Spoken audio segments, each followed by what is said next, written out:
so let's pick up where we left off. Let's think about this crazy question that we have here. We are going to, right after we finished mitosis, thank you so much, page 161-ish.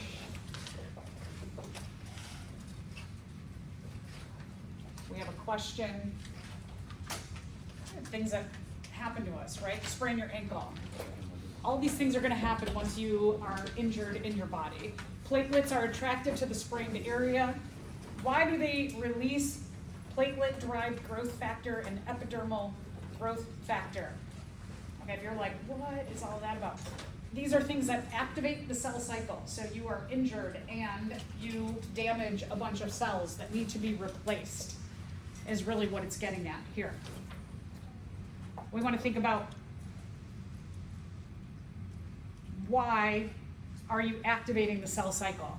So the skin must grow to compensate for the swelling. I mean, maybe. The growth factors must destroy the damaged tissue. Maybe. The damage, so here's something that sounds a little bit more familiar than what we've been talking about. The damaged cells must be replaced through mitosis. That sounds a lot better than the first two scary ones. The damaged cells must be replaced through meiosis. So if you get to these two, if you get to C and D and you're like, oh, okay, I've got it down that the damaged cells have to be replaced. Now you have to remember, and especially like if this is some random question, like question 33 on your exam, and you go, uh-oh, just remember, what was mitosis for? And what was meiosis for? Meiosis, what is the only thing meiosis does? Produce sex cells. Good, produce sex cells, that's it. Are these sex cells? Do you have sex cells in your ankle? No, okay. So mitosis is the one that's going to replace all the cells in your body that are not sex cells, gametes, sperm or egg. Thank you.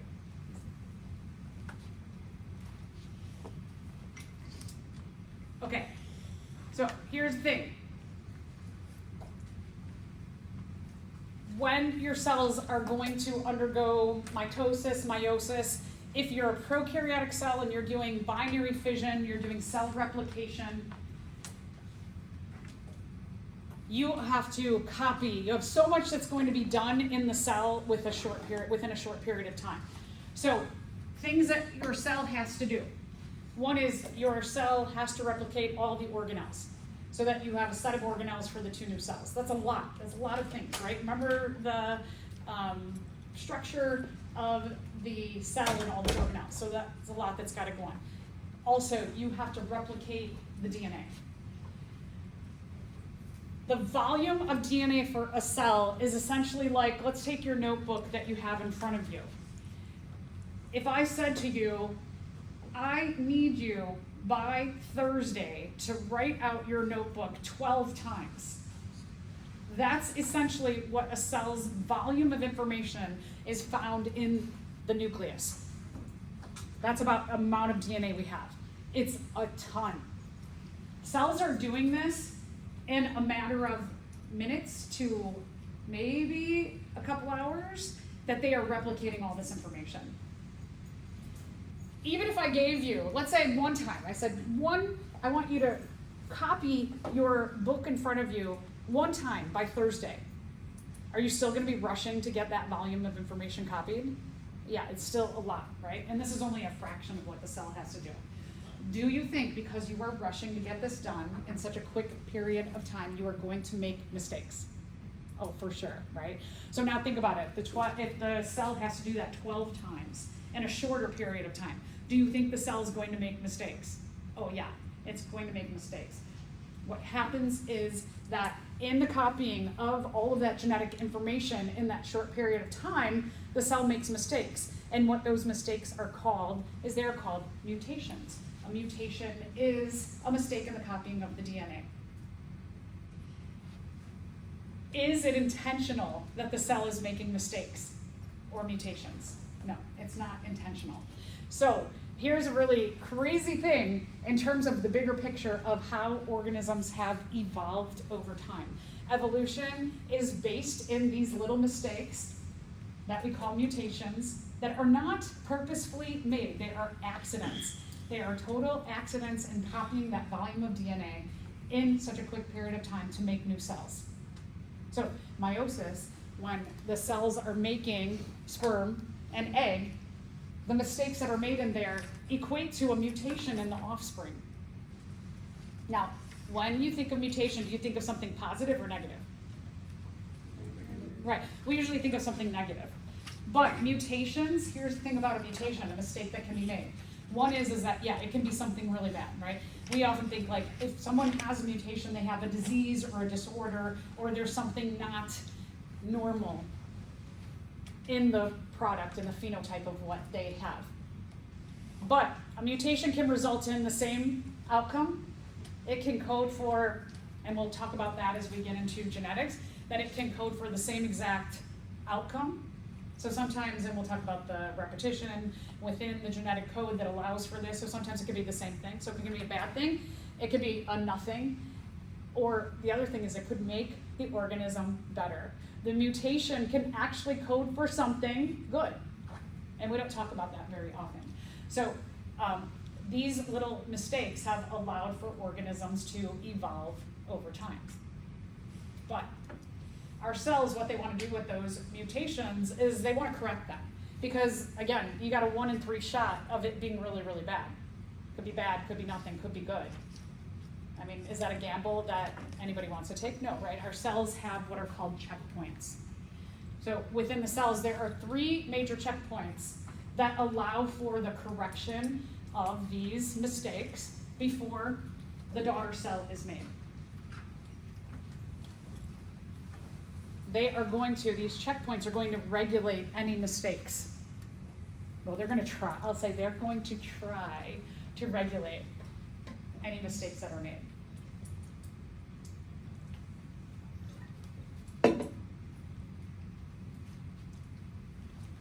So let's talk about where these checkpoints live. So in the cell cycle, and you've got a picture of the cell cycle on the right-hand side of your notebook, or down if you're on a tablet. So the first thing that happens is in that, between the G1 to the S phase, remember that the S phase is the synthesis phase when the DNA is copied. So what is going to happen is that there is a checkpoint where it looks over all of the chromatin in the cell, and it's like, yeah, okay, the chromatin's intact, so that the chromatin can be copied. The DNA is good, it can be copied. So that's the first checkpoint. From G2 to mitosis, it's like a spell checker. Did that synthesis phase go well? Where are the mistakes that were made? Those mistakes, any of the mistakes, well, some of the mistakes that are made get corrected. And then the last thing is that in actual mitosis, or I'm going to talk about meiosis too, that from metaphase to anaphase, remember that in metaphase they line up in the middle, that the replicated chromosomes have sister chromatids, they're connected by a centromere. When they all line up and they separate at anaphase, there's a checker that makes sure there's one of each kind of chromosome on each side of the cell in anaphase, that all the chromosomes, the sister chromatids, have separated correctly into their chromosomes and one of each kind goes each way. Sometimes they get stuck and they don't separate and they get pulled, a pair gets pulled one way. So these 3 things. So in this whole grand scheme of what is happening, do you think sometimes still mistakes get by these checkpoints? Yeah, it's sometimes even the cell doing its best, only 3 little checkpoints is not maybe the best way to check over that everything is perfect. So sometimes mutations still get by. So here you can see the checkpoints that from G1 to S, you've got a checkpoint making sure, is the DNA intact? Is it good to be copied? And then from what happens in synthesis at G2, before going into mitosis. Did the copying of the DNA go well, like a spell checker? And then between metaphase and anaphase, the sister chromatids, did they all separate and one go each way? And you have one set on one side of the cell and one set on the other side of the cell. So let's talk a little bit, this is a lot of things. I'm gonna talk a lot as you enter just a little bits of what's going on. So in the cell cycle, one of the things that we don't see on that illustration that you just had on the last page is what's called the G0 phase of the cell cycle. This is what is also called quiescence. This is when the cell is doing its everyday life. The cell is not always replicating. Some cells very rarely go into cell division. Some cells never. They're one cell and then they never go into cell division. So depending on the kind of cell and the work the cell does, it depends on how often the cell needs to be replaced and replicated. So some of them are in G0 for a really long period of time or the entire lifetime of that cell. And some of them go quickly, like stomach cells, for example, or skin cells. That, like, have you ever noticed part of your digestive system is your mouth? And you ever get a cut in your mouth, like you eat a chip and it cuts your mouth? And it hurts, right? You're like, oh, every time you eat something, it kind of hurts. Or you bite your cheek or something like that. But within a day, that pain goes away because those cells are replicated really, really quickly. So the job of your digestive system is really difficult, and not just in your mouth, but your entire digestive system from your all the way out.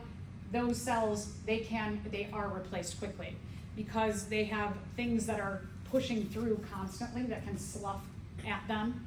Sometimes if you eat like chips or you eat like crusty bread, you can feel it kind of dry in your throat. It can kind of like cut up a little bit of the top of your esophagus. Those cells have to be replaced really quickly. In your stomach, you have hydrochloric acid. That's tough. That's really hard on your digestive system. So that can also cause your cells to die quickly and need to be replaced. So sometimes the G0 phase is somewhat quick, and sometimes it's like really, really lengthy. Like some of your neurons, they don't ever go through cell division. They're just like your entire lifetime. They are working really, really hard and in G0. So you have cell regulators of the cell cycle. But sometimes these cell regulators, they get mutations to them, and they cause your cells to skip past the checkpoints and just keep going round and round and round. And let's say even like a neuron, for example, that lasts your entire lifetime, what if it has a mutation to it and it starts to replicate over and over again. It pushes past the checkpoints, but in order to do so, it has to actually kind of trick the checkpoints to not noticing that it's going to replicate over and over and over and over, when it really should be in that G0 quiescent stage for years and years and years and years. So these tricks, we have a few mutations where you have mistakes that are made. These are what we call cancer cells. So in order to form cancer, you will have mistakes at these different cell regulators. So I want to talk a little bit about each of these and what happens. Okay, so positive regulators. In our group, we had two that we just saw in that ABCD. We have the cyclins and the CDKs, the cyclin-dependent kinases.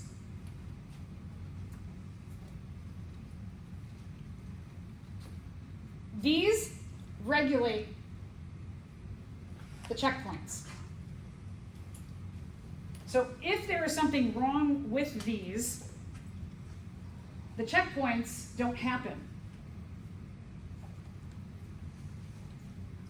The checkers are shut down, but the cell cycle still happens. So the mistakes go by, the checkpoints. And whatever that mutation was, it causes those checkpoints to just get sailed through, that they pass through the checkpoint so that the cell can replicate without the DNA getting checked, so that mutation gets passed on to the next cell and the next cell and the next cell. And the other thing that happens is that the checkers, they're just like, oh, we don't have to do our job right now. For whatever reason, and we'll talk about some of the reasons, that mutations to these right here cause the DNA to pass through without being checked. So mutations are passed on, and those mutations are not fixed, is kind of like the big picture here.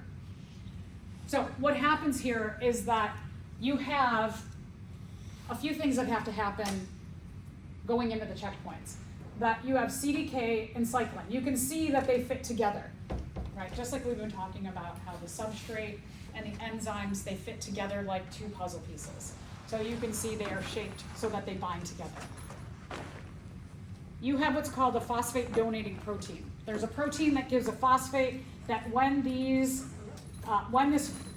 protein donates a phosphate, you can see that phosphate there, that this enzyme donates this phosphate, that these two are bound together, and so that you get this, what we call phosphorylation.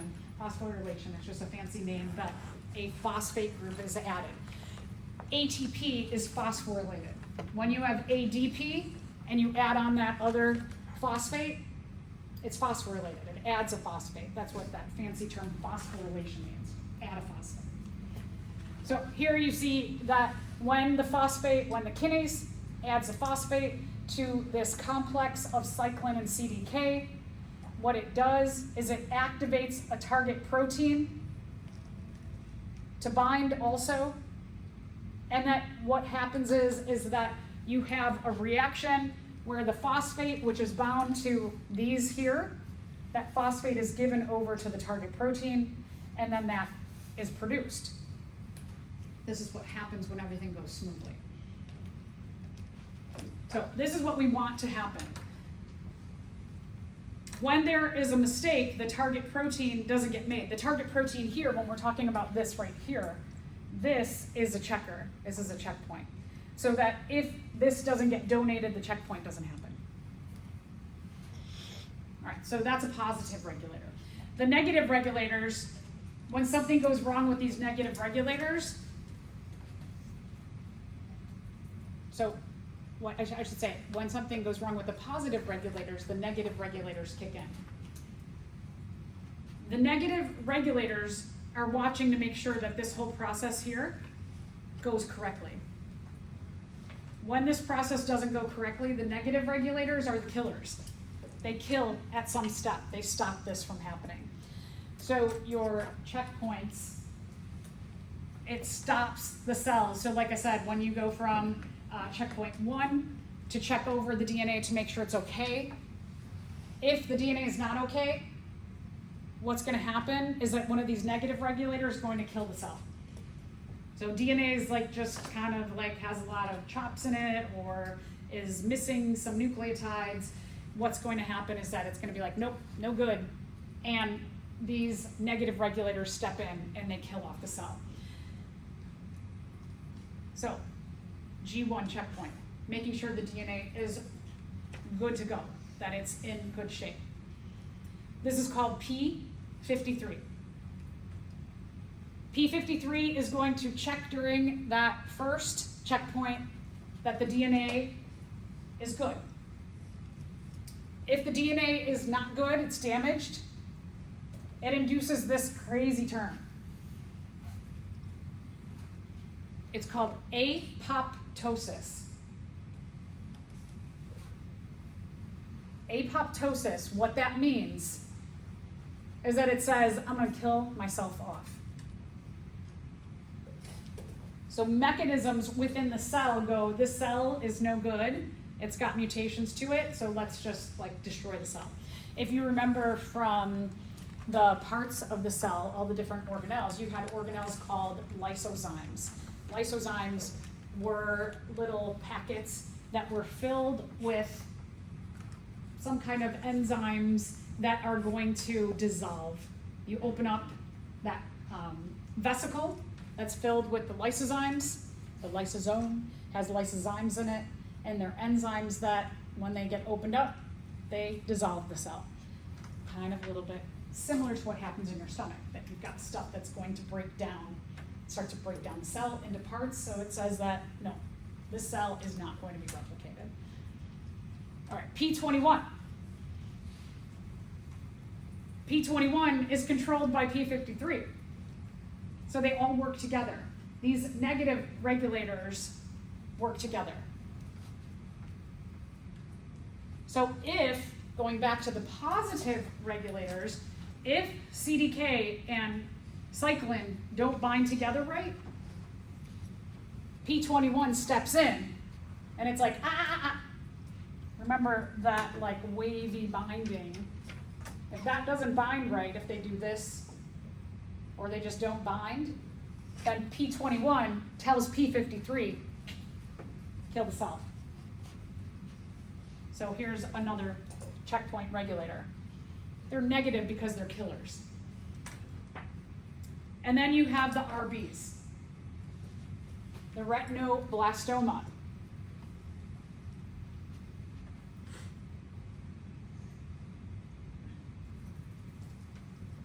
So basically what's happening here is when you go from the G1 to the S, again, if the DNA is not looking good,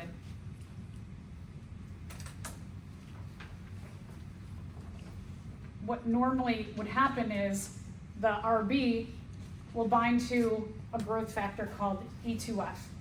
When they bind together, here we have phosphorylation, ATP gets broken down to ADP, allows for phosphates to be released and bind to the RB. The RB gets phosphorylated with, this will happen twice, it gets 2 phosphates, and then this little E2F can bind to the DNA to start copying it. If these two don't bind together, then you have your third killer, your third negative. And that's going to tell P21 to tell P53, let's kill off the cell. So, cancer cells. Cancer cells are cells that just replicate over and over and over again. They never get into that G0 quiescent state. They just replicate and replicate and replicate.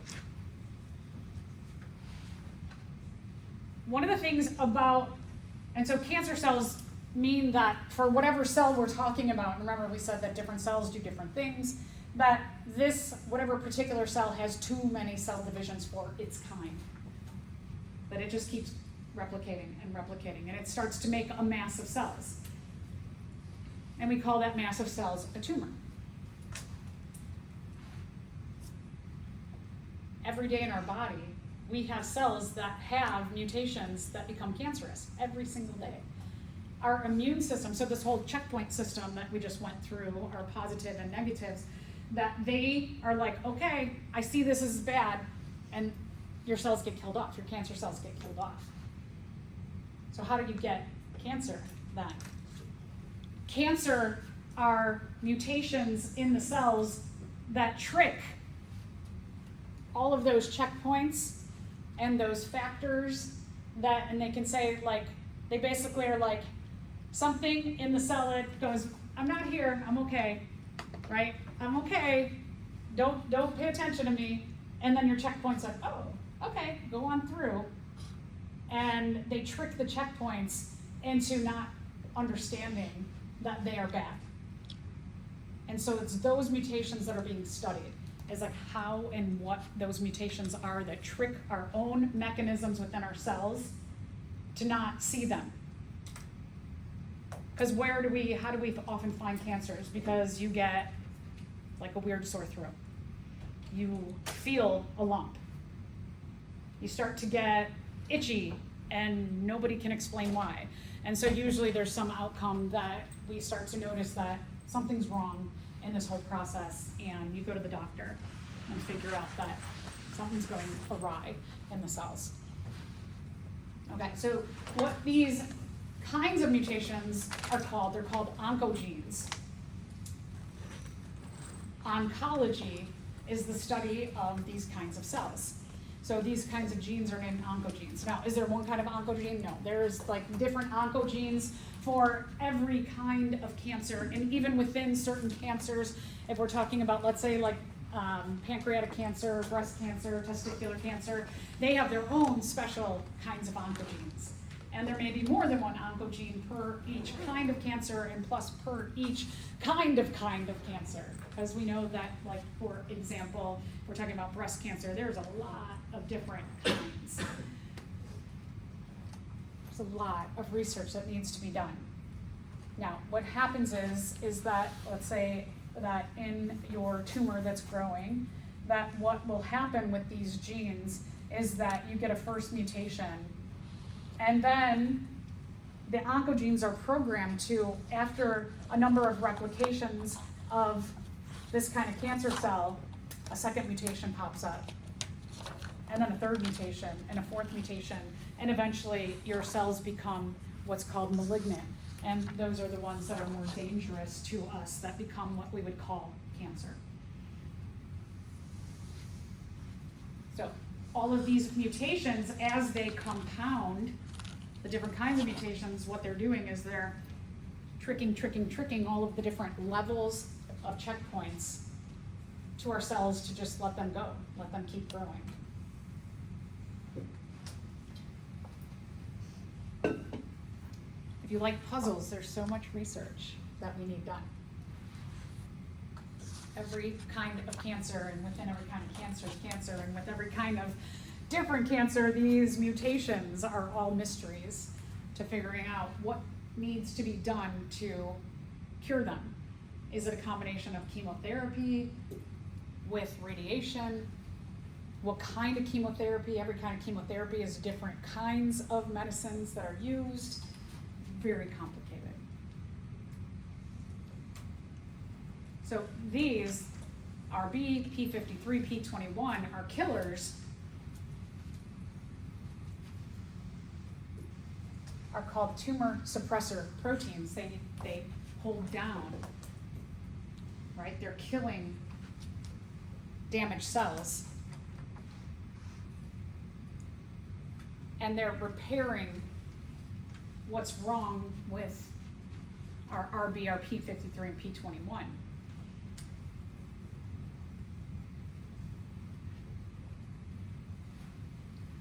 Remember, a lot of this is happening either in the G1 or the S phase.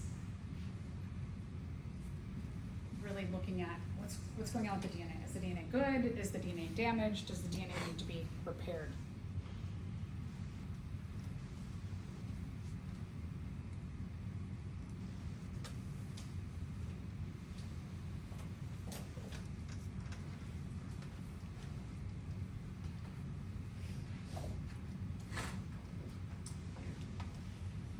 So having a mutation to the different kinds of tumor suppressor proteins, that's where cancers, like, especially, we know some of them, a lot of cancers work differently, but specifically breast cancer, lung cancer, brain, pancreas, bladder, stomach, colon cancers are all due to mutations to all of these tumor suppressor proteins. They eliminate all of them, which means that your checkpoint, those little people with the stop signs, they get rid of them. And so the cell's just like, oh, nobody's here to stop me or check, and so the cell just sails through and sails through and sails through. There's also some trickiness to the cells themselves, that your immune system is always looking for cells that are growing out of control also. And so in addition to just the cells growing without having a checkpoint and they're sailing through, the ball of cells that's developing, even if these all have a mutation and the cell starts to replicate, your immune system will be like, wait a minute, here's a ball of cells. That shouldn't be a ball of cells. It should be one cell. And so sometimes if they get through this level, cancer cells, your immune system notices something's wrong also. But these all get very complicated, and it's just not as simple as the tumor suppressor proteins are mutated, but also their surface markers that say to the immune system, like, don't look at us, don't look at us. So then you also trick the immune system. So there's like, it's super complicated. It's not, even though this sounds complicated, it gets even more complicated when the immune system comes into play. So again, if your tumor suppressor proteins, you get a mutation, and just like kind of every day, oh, something accidentally happened to, let's say, P21, then you're going to mark this for apoptosis. And so that's kind of like every day happens, those cancer cells are gone. But when these mutations occur, and then with each division, another mutation pops up, and it basically knocks out all of the checkpoints. Okay, so what are the treatments? The treatments are what are called competitive inhibitors. Remember that you're blocking, something is getting in, and it's blocking the active site of the enzyme. This is what chemotherapy is about. It's trying to figure out how can we block the active site of these cancer cells by using some kind of chemical. So chemotherapy, if you're like, some of you are unfortunately too familiar with it. Chemotherapy, what it does is different kinds of chemicals. Every kind of chemotherapy is different for different kinds of cancers. And the kind of big idea about chemotherapy is that the binding of the competitive inhibitor in the chemicals of chemotherapy are going to target fast-growing cells. Cancer cells are fast-growing, right? They're pushing past the checkpoints. But we have a lot of other fast-growing cells in our body, like our hair, for example, even though maybe you're like, my hair doesn't grow that fast. It grows a lot faster than, let's say, like a neuron. Neurons usually live pretty long. Your fast-growing cells are also targeted. Often they have very similar binding sites as do the tumor cells. And so they also, the chemical drugs bind with them and end up killing them too. So that's why a lot of times with chemotherapy, the other things that happen to somebody in chemotherapy is they'll lose their hair, their eyebrows, or eyelashes, right? They may have very sensitive skin because skin is fast growing as well. It replaces itself pretty quickly because it has a lot of environmental factors that is exposed to. So their skin might get really sensitive. They'll have to use a lot of like lotions and things like that. Skin lines our whole digestive system. So that's why a lot of people are undergoing chemotherapy have a lot of like really harsh issues with their digestive system because it's targeting those cells too. Any of your fast-growing cells are targeted. So that's why a lot of people lose their hair. Like that's kind of the most obvious one, but a lot of digestive system issues as well.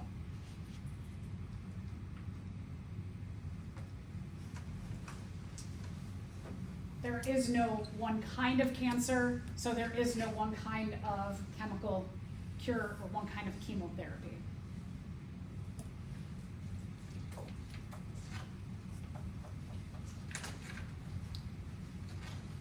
Even within, let's say, breast cancer, that some breast cancers are a combination of like 3 genes, for example.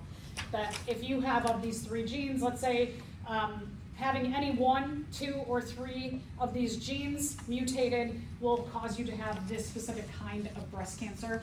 That, let's say you have this one is positive and these 2 are negative. So you only have to figure out how to target cells that have this mutation.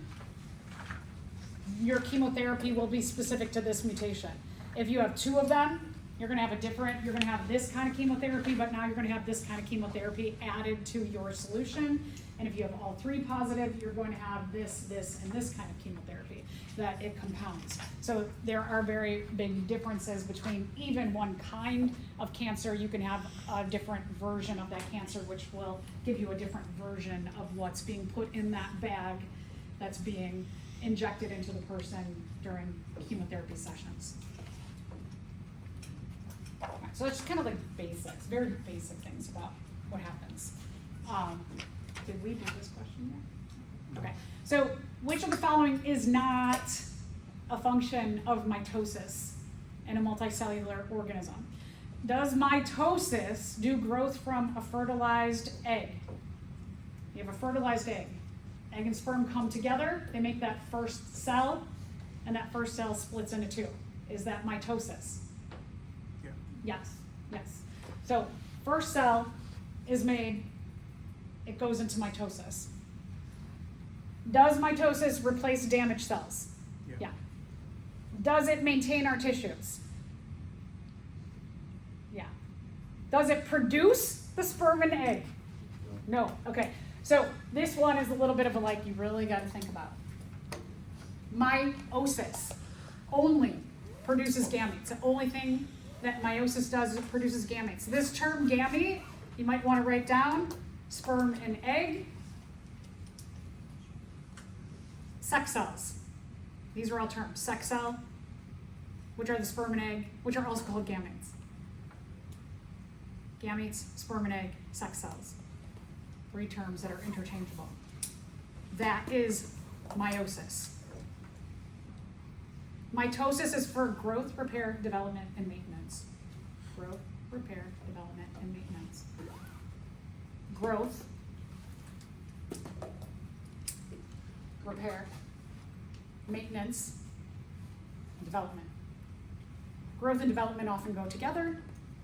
We have repair and maintenance as we go on with our lives. Even from that first cell, we are maintaining. Any damaged cells get replaced. Okay. So let's get into making the sperm and egg, which is meiosis.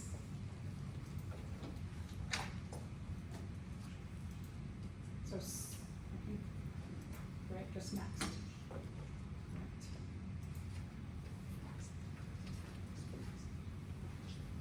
Meiosis is what we would refer to as sexual reproduction because what's happening is you're making sperm and you're making egg. That's the only thing that happens, the only thing. The only thing. We're going to see a lot of similarities between meiosis and mitosis. But meiosis, we're going to see a set of 1, 2, 3, 4 prophase, metaphase, anaphase, telophase, and then you're going to see another round.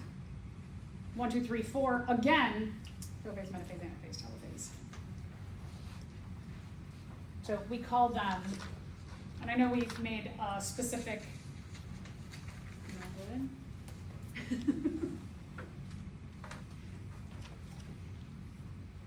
where is, nope, we're missing a whole bunch of them here.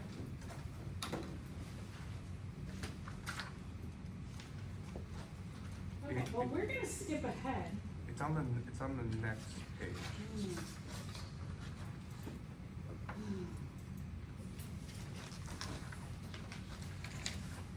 One day, I'm gonna have a class that just for really help. Let's see, we're gonna skip ahead to page 169. I'll come back to the other stuff next time. Sorry. Okay, so we're gonna go through these phases. I know when we went through mitosis, we talked about prophase and then prometaphase. We're gonna combine just like prophase, metaphase into the 4 of each. Okay, meiosis 1. Meiosis 1 is where all kinds of genetic variation will occur in making sperm and making egg. The first phase where we see the ability to make differences in the offspring cells, the daughter cells, happen in prophase 1. So prophase 1, a lot of the things that happen in prophase are going to happen in order to make the sperm and egg. So nucleolus is going to temporarily break down, nuclear envelope is going to open up, the DNA is going to go from a loose chromatin to wound up around histones to make chromosomes, to make it more organized and easier, to allow for this whole cell division process to happen. The centrioles are going to move to the poles of the cell, and they're going to start to shoot out the spindle fibers. Something weird happens here. the replicated chromosomes undergo what's called synapsis. So remember in mitosis that you started out with homologous pairs. You had 2 1s, 2 2s, 2 3s, 2 4s. We have 2 of each kind of chromosome because you get 1 from biological mom and 1 from biological dad. And each of those gets a genetically identical sister chromatid. And then in the process of metaphase, they line up like this. The number 1's the original number 1 pair and their sister chromatids. They don't really do anything together. They all of the pairs, the sister chromatids line up. So the 2 number 1's line up, the 2 number 2's line up, the 2 number 3's, and you get a pair of sister chromatids all the way down during mitosis. In meiosis, the number 1's and their sister chromatids, they come together as a group. So instead of lining up like this, in prophase 1, they do this. The number 1's line up in a place in the cell and they come together as a group of 4. 1, 2, 3, 4. 4, tetrad represents 4 chromosomes, or 4 chromatids. So number 1's may go here in the cell, number 2's may come up here, number 3's, all of the different kinds of chromatids with their sister chromatids get together down to the XX or the XY, they all come together as a group of 4. Some weird things happen here. When they come together during synapsis,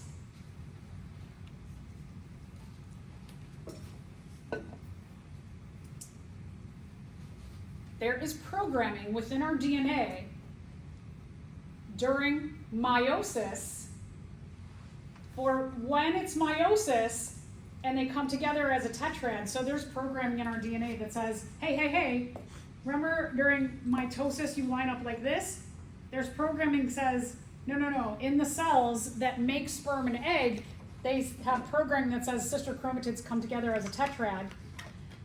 And then a whole weird things happen, that these proteins kind of like sew them all together temporarily, and then pieces of the chromatids cross over and they chop equal parts and exchange. So, like if I went up to Mohammed and we're part of a tetrad, I went up to him and I ripped off his arm and I ripped off my arm and I put my arm on him and his arm on me. We've exchanged equal parts, but now I got a different arm, right? If his arm's longer than my normal arm, and then I got like this arm and I've got now this arm, and it's different. So I'm new, I'm different. That's what happens to the chromosomes. So that allows for new genetic combinations in the making of egg and sperm. That's weird, right? And this is all programmed in your DNA that during meiosis, in the making of egg or making of sperm, that the chromatids are going to do this, that they're going to chop off equal amounts and they're going to change. This is one of the reasons why, if you have a biological sibling, why they don't look exactly the same. Because of this crossing over. Because the sperm and egg came from the same 2 people, but now there's a different outcome to it. The only way it's the same is if you are genetically identical. We call that identical twins, but identical twins, they come from the same ball of cells. And that ball of cells, when in the early phases, when you get the first cell, for whatever reason, there's a variety of hypotheses of how identical twins come about.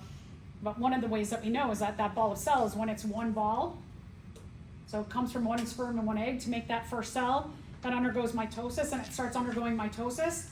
And then for some reason, early on in that first couple of weeks of development, the balls of cells become 2 balls. So they've come from the same sperm and egg. But other than that, you have a sibling, that's why you are different. That's one of the reasons. Okay, so this is called the tetrad.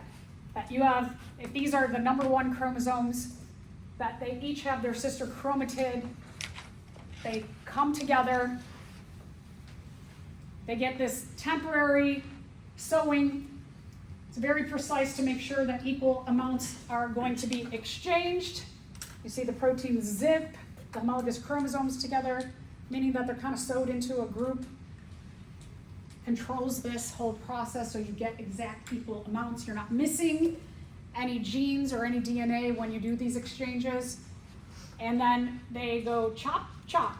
And you can see now, and they've just highlighted them as different colors, that the, let's say maternal, the mom chromosomes and the dad chromosomes, moms are yellow, dads are purples. They're just showing you that the outcome of the mom's original chromosomes, chromatids, has part of dad's at the tips, and the dad's, the purple, has part of mom's at the tips. That's wacky stuff.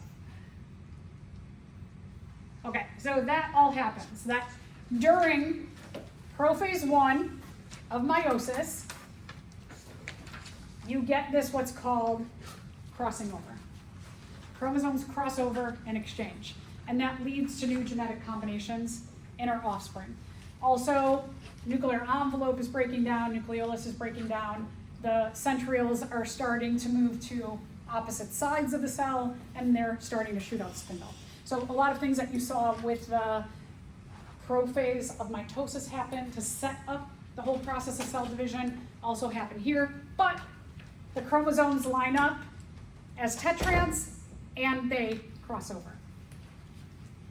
Metaphase 1, the tetrads line up in the middle.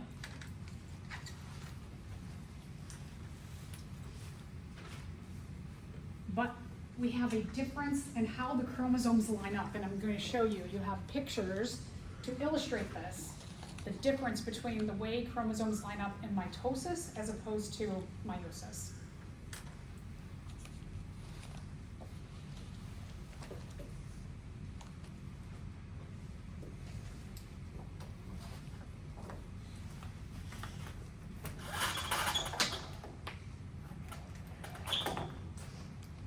This is what happens in mitosis. The tetrads line up. Now, in mitosis, the chromosomes did not form a tetrad, a group of 4. This one lined up alone, this one lined up alone, this one lined up alone, and this one lined up alone. So just to point out, there is a very different yet subtle way that the chromosomes line up and the differences between mitosis and meiosis. And you have it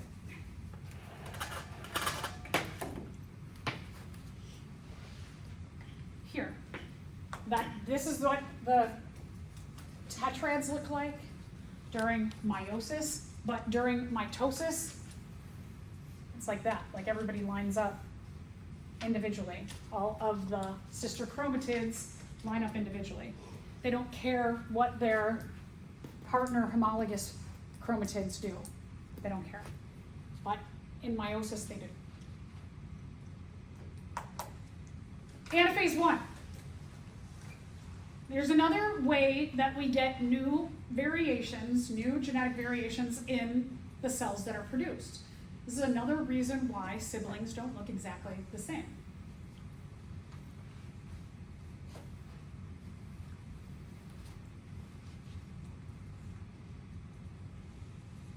Just like,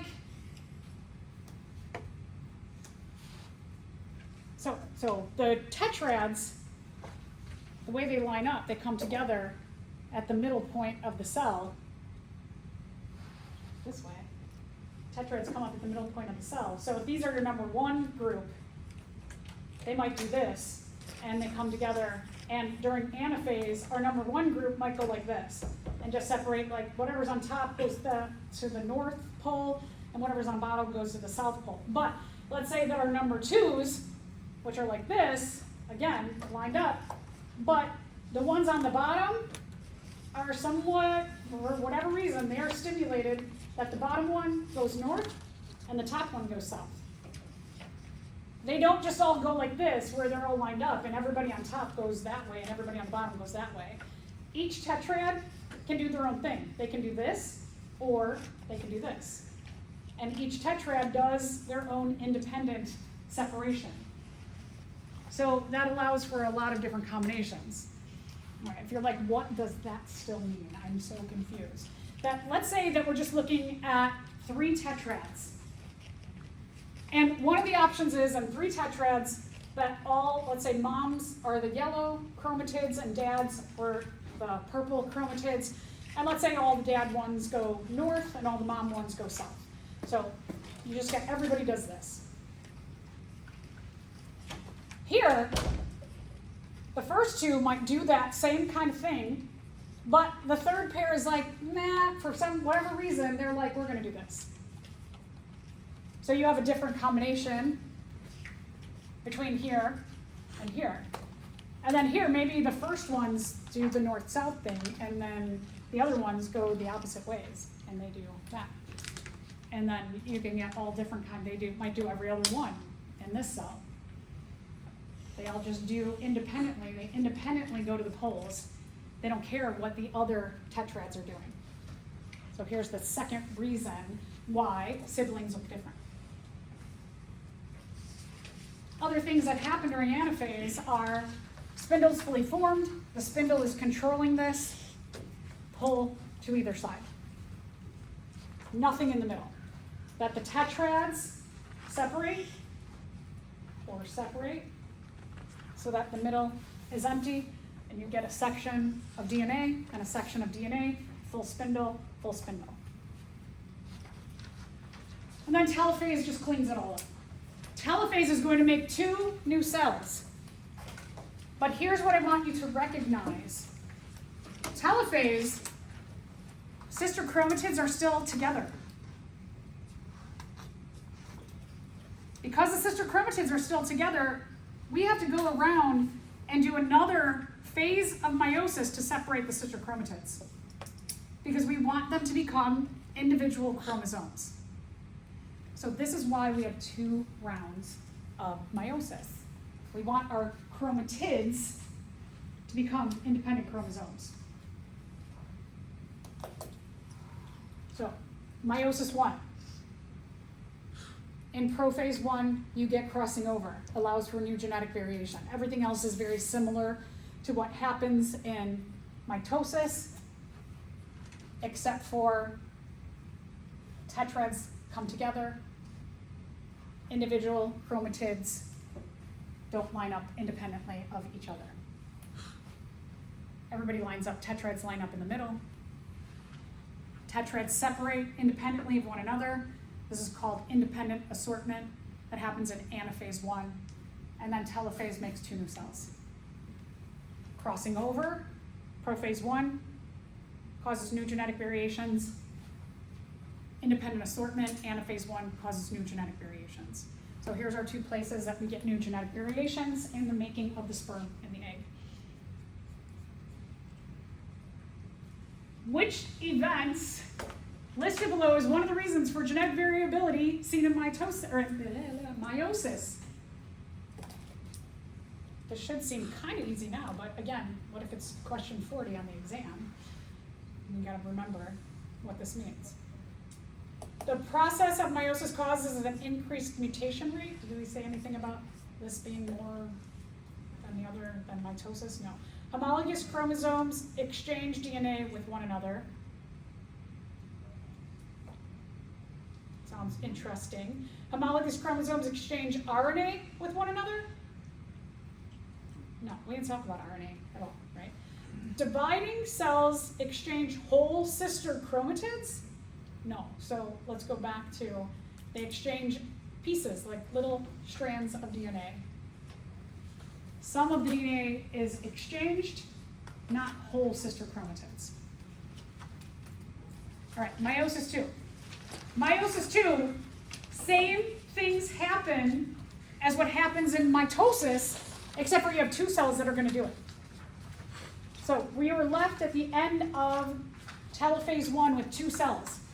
Now basically those 2 cells are going to go through prophase 2, anaphase 2, metaphase 2, telophase 2, and those 2, the second set, the number 2 set, just like mitosis. But again, you have 2 cells that are undergoing it. there is no crossing over during prophase 2. The only crossing over happens in prophase 1. So again, exactly like mitosis. What got exchanged during prophase 1 sticks. So remember this, that those pieces that were exchanged in synapse during crossing over prophase 1, it stays. It doesn't go back. So you can see those little tips are different colors. Again, no, crossing over does not occur here. Only prophase 1.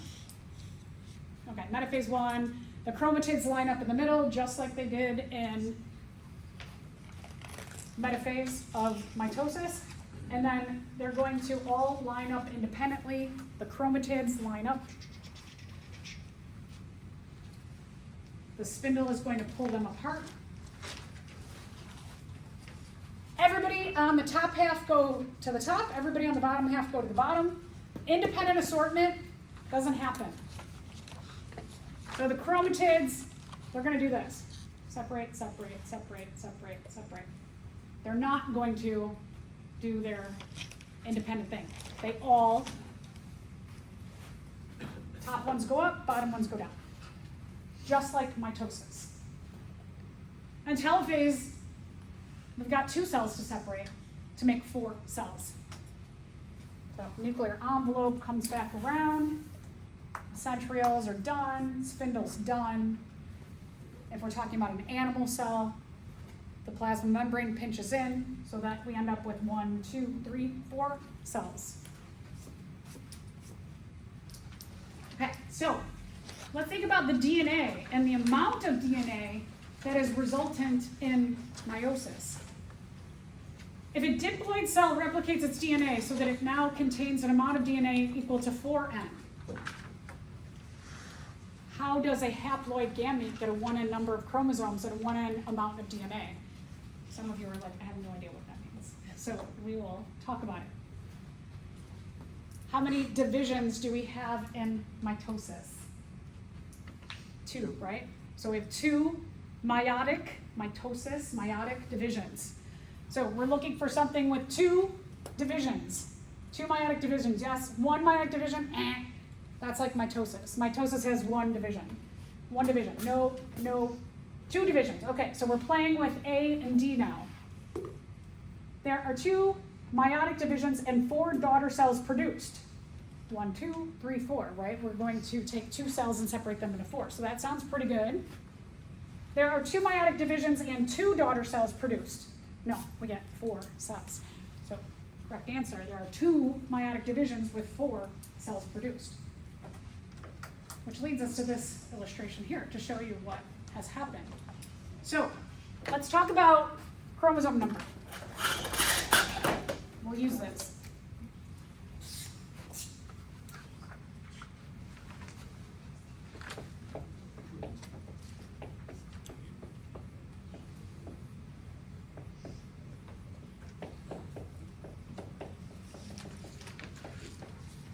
Prior to going into meiosis, mitosis, binary fission, interphase, the DNA replicates. So if our cell has a 2n number of chromosomes, let's talk about humans that we have 2 times 23, because you get 23 chromosomes from biological mom and 23 from biological dad. Our n, our number in a set of chromosomes is 23, and you have 2, right? 1 from mom, 1 from dad. 1 mom set, 1 dad set. So that's why you have 2. 1 mom set, 1 dad set. 23 is the number in a set.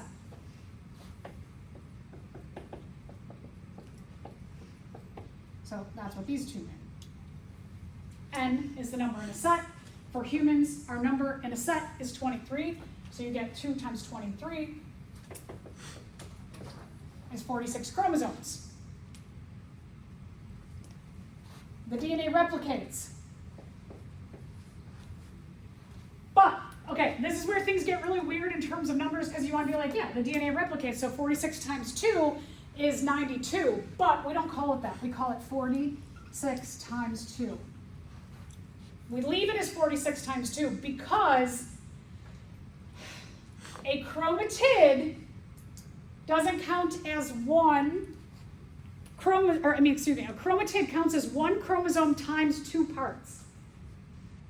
A chromatid is not a chromosome. It's a chromatid, but it's a chromatid it's a chromosome that's replicated. So we have 46 chromosomes times A genetically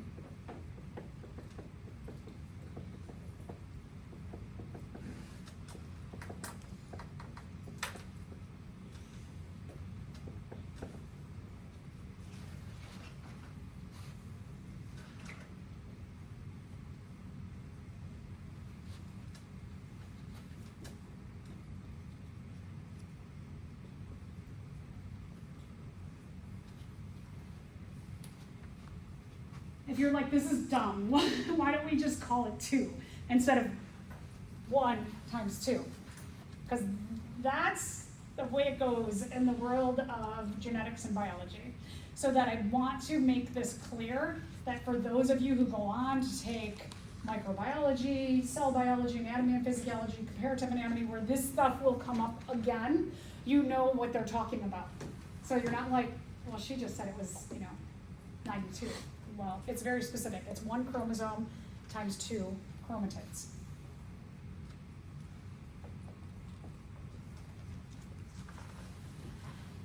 Okay. So, when we're looking at this, so what we call this is we call this 2n times 2.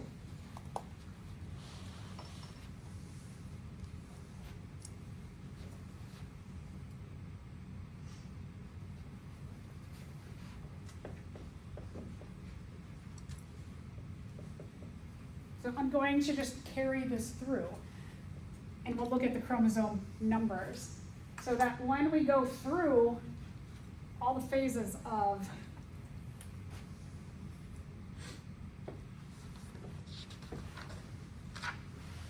they don't have them labeled there. That when we go through the phases of meiosis 1,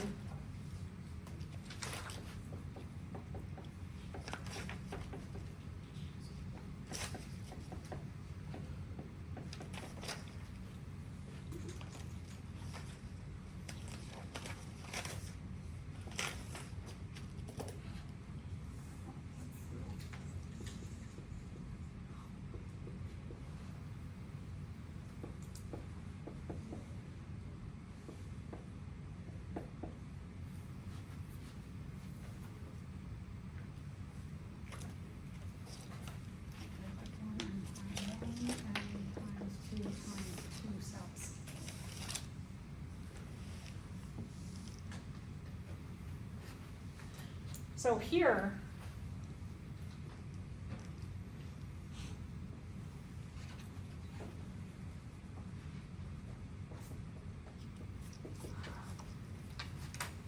you end up with, at the end of meiosis 1, you end up with 2 cells that are both n times 2 because they still have their sister chromatids. So now in here, you have n times 2 or 23 times 2.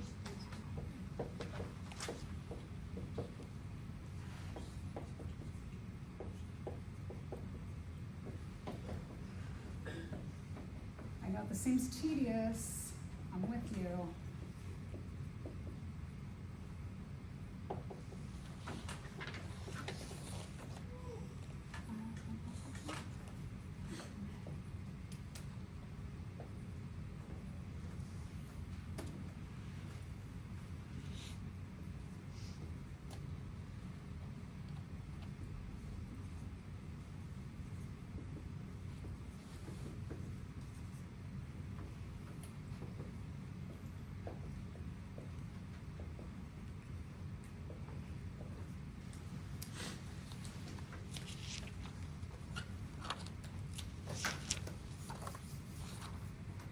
So when you get to the telophase 2, yeah, if you want to take pictures of that.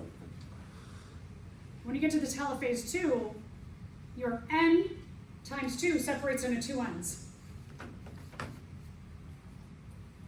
Right? We have an N times 2 becomes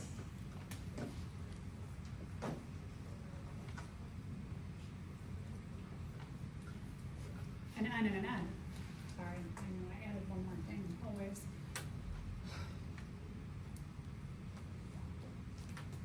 So that eventually what we get is we get 4 haploid cells, N, N, N, N.